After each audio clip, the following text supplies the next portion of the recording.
It's 9 o'clock in Syracuse, and polls are closing across New York State. We have 435 House seats up for grabs. How the balance of power in Congress could come down to a toss-up race right here in central New York. Plus, Republicans hope to flip control of the Senate. How that could shape the future of the Supreme Court. Our analysts are tracking the battleground states from coast to coast. And Trump versus Harris, the big matchup of the night. We'll be following the race to 270 for the next at least 4 hours. Are you ready, Jay? I'm ready, Luke. All right, election night starts right now.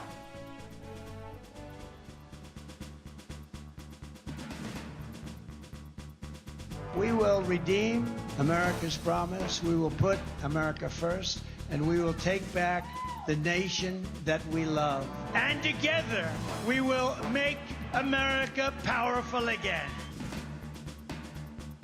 We will move forward. We will move forward because ours is a fight for the future and it is a fight for freedom.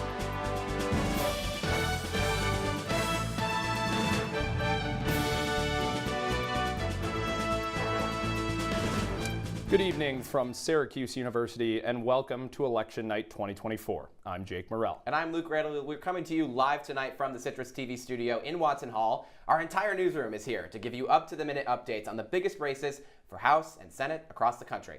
But first, we're going to show you the progress so far in the race to 270, starting with the presidential states that have already been called. Tonight, Citrus TV is using the Associated Press and CNN to make all of our projections. That's right, and other outlets may call the race first, but we're relying on trusted, nonpartisan sources to get it right. Absolutely.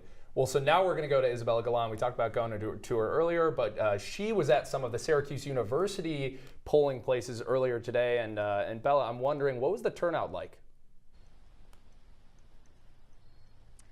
Hi guys, happy election day. I'm standing right outside of Huntington Hall on Marshall Street, which is not only home to the School of Education here at Syracuse, but it is also home to one of the main polling sites that students had the opportunity to go to vote in person today.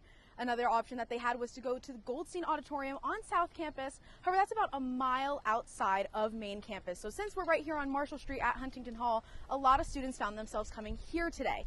Now, they opened at 6 a.m. this morning and just closed at 9 p.m. I didn't see a lot of stragglers recently, but 2 minutes before the polls closed, I did see someone run in there to make sure that they got to cast their ballot. I got the chance to come by here earlier this morning around 10 a.m. or so. There were a lot more students then, a lot of them being first-time voters. I got to talk to them, and they were very excited to be able to vote in person. Some of them weren't even residents of the state of New York. They live out of state, but changed their voter registration just so that they could vote in person on Election Day. Now, the only people that are really here right now and the only people that are inside are the polling workers. They've had a long day and we've still got a very long night ahead of us. So that's all from me here outside of Huntington Hall, reporting live for Election Night 2024. I'm Isabella Galan. Isabella, thank you. And that youth voter turnout is something that we're going to be keeping a close eye on throughout the whole night. I know that that's something that's going to be really big for either candidate. 100%. Well, we're going to talk a lot now about the race happening right here in New York's 22nd Congressional District. It includes the city of Syracuse and the campus here at Syracuse University. We have two reporters out in the field for us tonight at both campaign watch parties. I want to start with the Democrats' campaign headquarters. The Democratic challenger is State Senator John Mannion. Our Luke Welch is there at Sky Armory in Syracuse. Hey, Luke, how's the party looking? Yeah, Luke, the spirits and the volume are high here at State Senator John Mannion's watch party. It seems like an uphill battle to flip the seat, but people are still jumping and enjoying right over here. We're waiting the arrival of Senator John Mannion, but it seems like this party is a little bit different than the watch parties you're going to see tonight. And by that I mean that this is a single candidate watch party. All other Democrats are spread out throughout the rest of the county and the rest of the city. But let's take a look at who exactly we're seeing in this race. Who is John Mannion? Now, John Mannion is someone that has been a Syracuse born and raised, and now he's representing the town of Geddes in the state Senate. He is a two-time SUNY graduate with his bachelor's and his master's. He then became a public biology teacher at West Genesee High School. This is something that he has been advocating for, public education rather than school choice. And he also is the chairperson of the Senate Committee of Disabilities. Now let's take a look at some of his stances. You know, healthcare is something that is big. He is a huge proponent of reproductive and freedoms in terms of abortion. He is someone who has been supporting the Affordable Care Act since its passage and making sure that all citizens and seniors have affordable access to health care. And with that, he has been in supporting this Democratic push for Supreme Court term limits so that partisan issues like abortion don't get voted on. Now, gun safety is something else that he's been focusing on. He is a supporter of an assault weapon ban. Crime, there has been this moderate push for refunding the police and expanding mental health services for cops. We've seen that with Kamala Harris,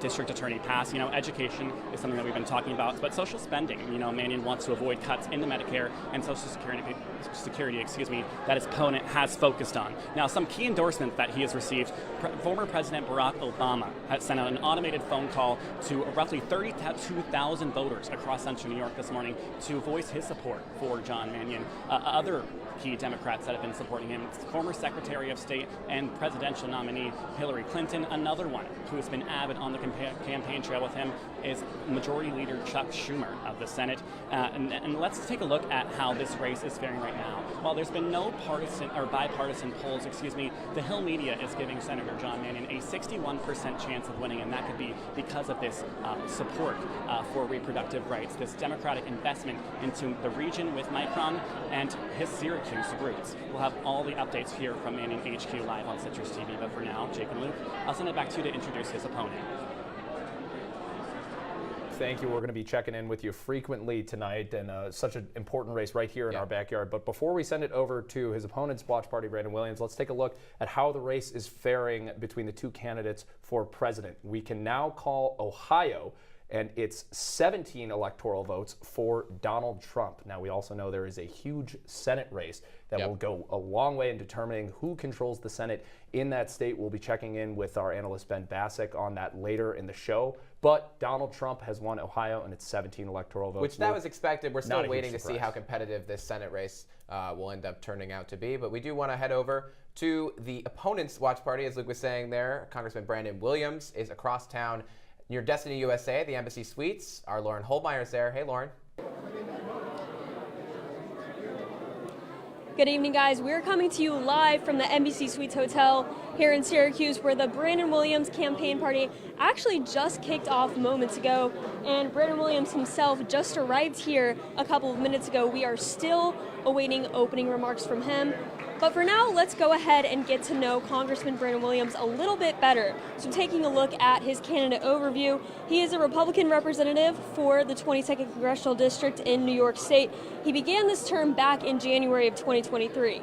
He's originally from Dallas, Texas, but he moved to Central New York in 2010, and he's also a U.S. Navy veteran. He, as I mentioned before, he is a first-term congressman, and he's up for re-election tonight.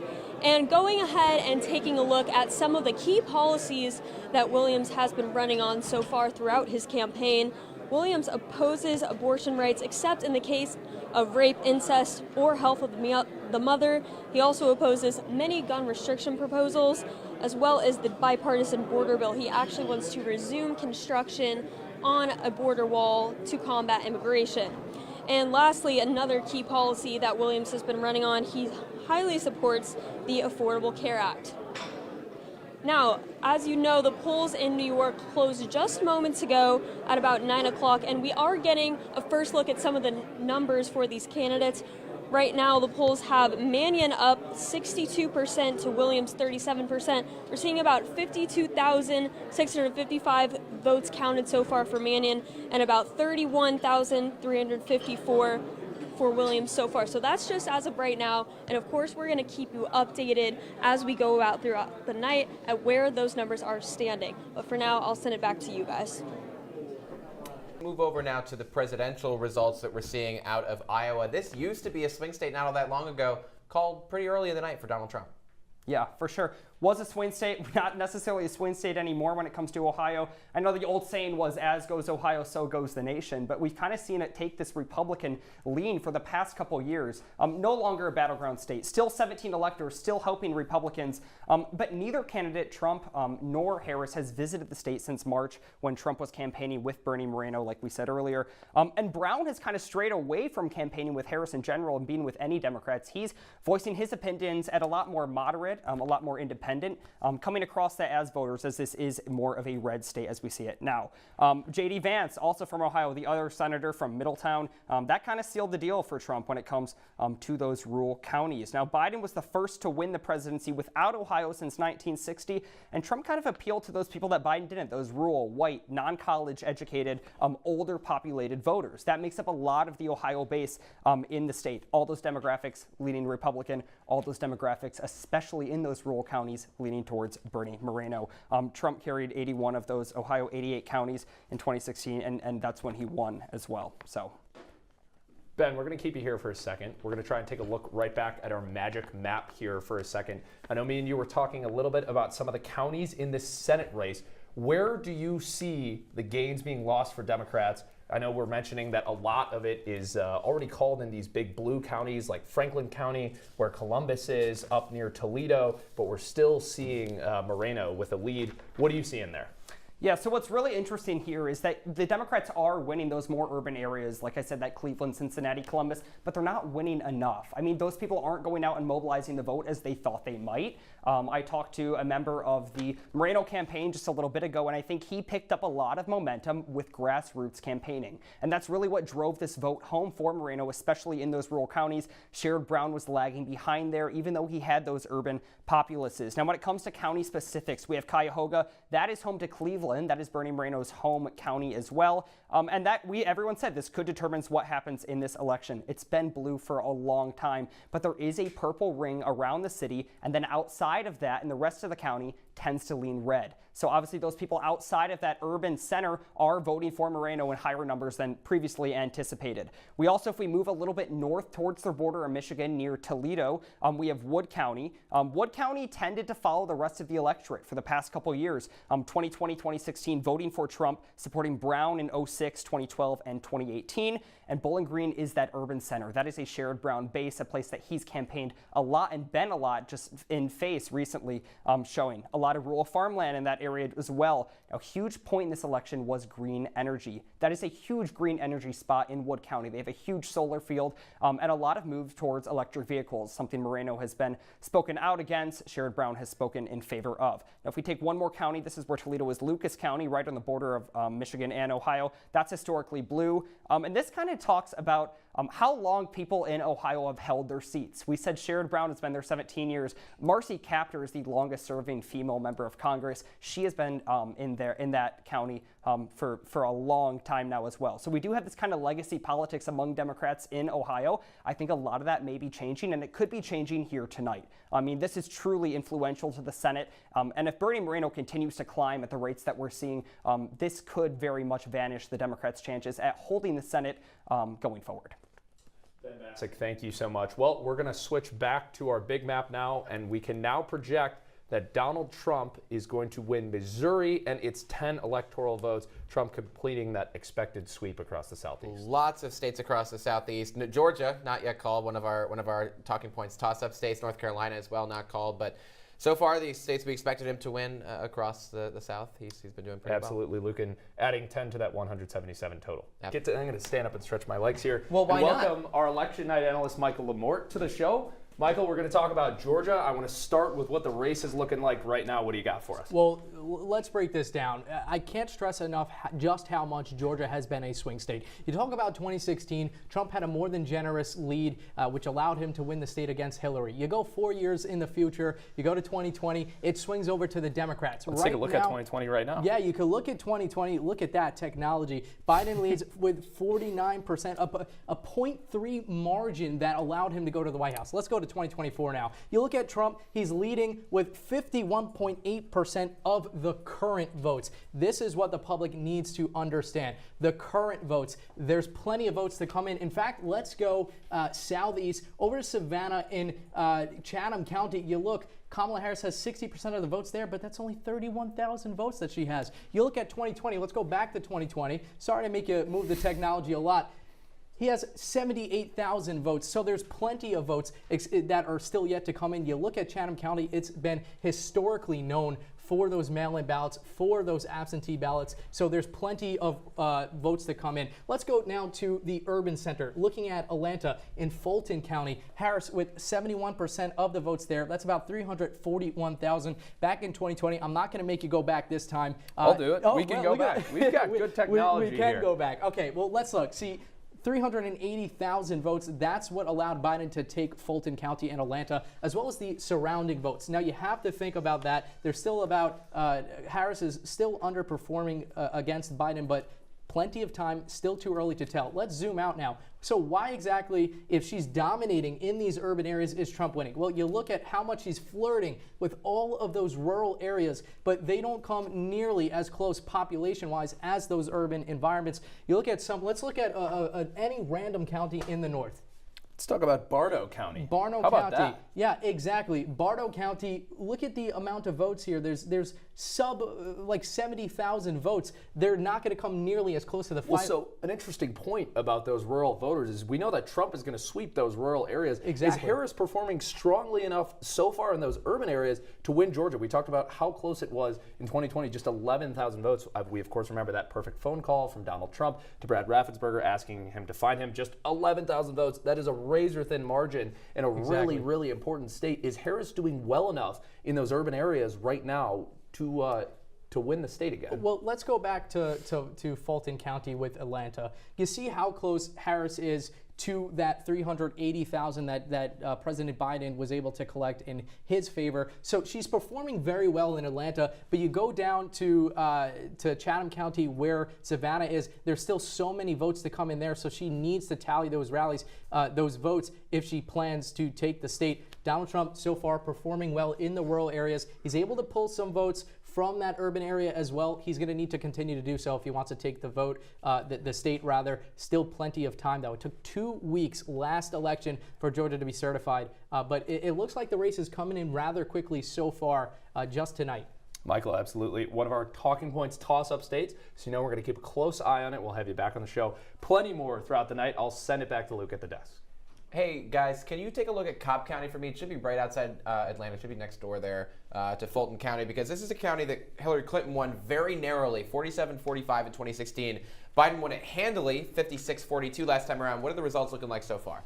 Yeah, you look right now, Harris, Biden dropped out. You look at Harris, she has 204,000 compared to Trump's 151,000. Now, this is one of the urban areas that is rather close compared to, like we discussed with Fulton County, where there is a large discrepancy in votes. Again, way too early to tell, but this one is one of the closer urban areas than we would have expected. And we talk so much about the suburbs on the edge of Cobb County, a little bit away from Atlanta. We talk about how this election is going to be won in the suburbs and the swing states. It'll be really interesting to see how close that margin is in those Atlanta counties. Absolutely. All right. Well, when we come back, we'll have much more for you. We'll have some more talking points, toss-up states. We'll have some more analysts. We've got it all here on the Citrus TV Election Night Special. Stay with us. Hey Jay, good evening. Now, Asian American and Pacific Islander votes, they could hold the outcome of Pennsylvania's winning candidate. According to AAPI data, eligible voters have grown over 38% in PA since 2012, and overall 60% of this demographic showed up to vote in 2020. To Executive Director of Asian American and Pacific Islander Political Alliance, Mohan Seshadri, this increasing percentage of eligible AAPI voters could sway the results.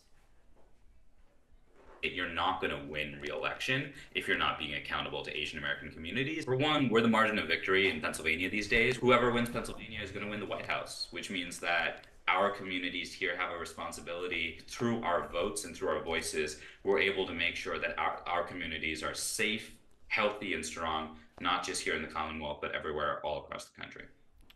Now, according to Seshadri, some of the key issues that AAPI voters are voting for include anti-Asian violence and hate crime prevention, language accessibility to eliminate barriers to education and voting, and equal working and living waging, along with abortion and health care access. Now, PA's Montgomery County, one of the crucial swing counties, also has one of the highest shares of populations to over 67,000 Asian American and Pacific Islanders. To win over the state, it's crucial for Trump and Harris to engage and work with the AAPI voters. Maura, these AAPI voters aren't just crucial for the presidential election, but also in the intense Pennsylvania Senate race between Democratic incumbent Senator Bob Casey and the Republican challenger, Dave McCormick. What are the numbers looking like right now in the Senate race? Yeah, Luke, I mean, Pennsylvania, it's really one of those states where for the presidential and the state election, it really is just too close to call at the moment. I will say in the past, Senator Bob Casey, he has won election in 2012, 2018. He's been the senator since 2007. He's won by a comfortable margin during his re-elections. But what makes this election so important is this opposing candidate, Republican candidate, Dave McCormick, he really came in and he tightened up that margin victory, just the race in general. He really came in with this idea for being an Army veteran, being a CEO of a hedge fund, and really discussing those matters. It's going to come down to these key counties and key issues with Pennsylvania to decide the Senate race. I want to look at Bucks County now, one of those famous color counties, the swingiest of the color counties, 52.7 to 45.2 right now for Bob Casey. He's winning in that swing county. It's very important. And what makes Bucks County so interesting is that surrounding those counties, we have those urban, suburban areas of Philadelphia County, Montgomery County. They have voted blue in the past, but this is one of those, according to Josh Shapiro, governor, it's one of the swingiest swing counties in the swingiest swing state. And I want to show Alex Burstein what we're looking at in Bucks County right now. By comparison, looks like Harris is actually outrunning. Yeah, I mean, this is an interesting scenario because an hour ago we saw Casey pretty much outrunning Harris in all of these counties, and that's what was kind of expected. And Bucks is really interesting for the presidential election right now because 4 years ago, the Democrats outnumbered the Republicans. But in the last 2 years, now there's more registered Republicans than Democrats. So we're really seeing those moderate voters get out in Bucks. It's still very early in the night. They're kind of in those collar cities around Philadelphia, the collar counties. They're in that lower echelon of how much of the vote is in. But Bucks is super big for this. They're saying it's one of the biggest counties in the entire nation. So if Harris can get a win there, that's going to be huge to her getting this state. Biden won it in 2020, 52 to 47 right now. Harris with about 34% of the vote in, so we still have to wait. It's up 54 to 45, Jake. Yeah, absolutely. And Maura, I want to ask you one more question on this. Let's look statewide again. Both of you, rolling into this election, did you guys see that there was going to be a disconnect between Casey and Harris? Did we think that, the state was going to go one way for Senate and one way for the presidential? What did you guys think? Yeah, so right now, Casey, he kind of has the more popular vote over Harris. I think that in looking at it, it's Casey. He's a more moderate Democrat. He is not one of those extremists like Kamala on certain issues, such as fracking in Pennsylvania. Yeah. I think going off of that, Harris has become more moderate over these past couple of years, especially in issues like fracking. And you kind of have to go out further west in the state to look at that. Around Allegheny, that's where Pittsburgh is, but around those counties surrounding it, counties like Beaver and Butler, where we even saw Trump have that assassination attempt in July. Those are areas that used to be very industrial. Now they are a lot more heavy on fracking and the oil industry. Because of that, Harris has had to really campaign there and say, I'm not going to do anything with fracking. We'll see if that actually has any effect. Yeah, thanks, guys. Well, we're going to take a look live now at John Manyon's watch party already in progress. I'm just hearing from a source now that John Mannion was called at this watch party while giving his speech by Brandon Williams to concede the race for Congress in the 22nd District. Let's listen in. But that was Representative Williams. He was very gracious. He just conceded, but I thank him. I thank him for handling this situation the way that he did. I certainly thank him for his service to this country, and I thank him for his service to NY22. And that should be commended. We may disagree, and we may support other people, but as I said at the beginning of this, I didn't vote for Brandon Williams, but he was my representative, all right? And as a result, what I remember growing up is that we respected, even if we disagreed, and we gotta get back there, and I respect his. To make Luke, why don't you go ahead and do the honors? All righty, we can project that Donald Trump will win the state of North Carolina with its 16 electoral votes. Jake, this is the first Talking Points toss-up state that we are able to call tonight. It is a big one for Donald Trump. He has won this state twice, in 2016 and in 2020. It was expected, though, potentially to be a Harris flip, not in the cards for tonight. Yeah, and it was partly expected to be a Harris flip because of the black vote in North Carolina, which Biden did well with in 2020, and it made the state a little bit closer than it was. Yeah. But obviously that's not proving to be strong enough for Kamala surprised Harris. that- And Ronnie, Yeah. Ronnie and Alana, we're just talking about how the needle is moving further and further towards a Trump victory. 90% now. 90% now. Alana, I want to bring you back in. This is Yeah, gotta I have to impact say, that. I mean, we saw how energetic people got when Biden dropped out. I think that would have been a landslide, Trump winning by a landslide. And obviously people thought it was going to come close. Yeah. But I think this is proving that candidate character is not really our priority. The economy is really coming in as one of the #1 things for these voters. And I think the fact that Miami-Dade won by all of those points is really proving this, honestly. It's very interesting to see. Well, look, and we have to acknowledge that Kamala Harris, as you mentioned, Joe Biden dropped out of the race over the middle of the summer. That's completely unprecedented. It's never happened before. Kamala Harris had to run a very short campaign, Just a little over more than 100 100 days. Right, a little bit more than 100 days. So as we're watching these states come in, it's really interesting. What I was going to say is I'm surprised that Kamala Harris didn't do a better job, or the Democrats didn't do a better job of tying Donald Trump to Mark Robinson. We had the North Carolina governor's race discussion a little early on in the night.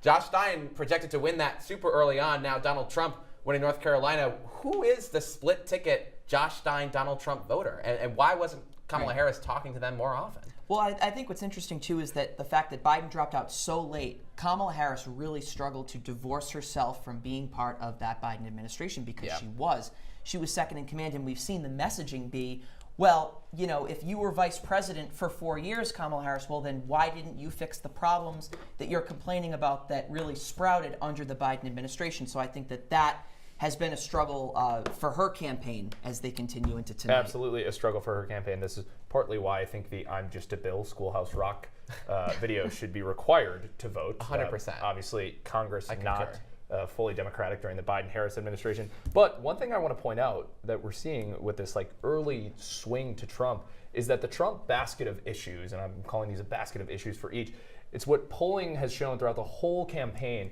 what voters trust each candidate more on. With Harris, that would be abortion, issues of race, healthcare, climate change. With Trump, that would be law enforcement and crime, immigration, economic policy, and foreign policy. We saw time and time again in all of these polls, from Fox News to Siena College to Selzer, whatever you want to talk about, the economy and immigration, the two biggest issues among voters universally in this election. Trump favorable by voters in those issues.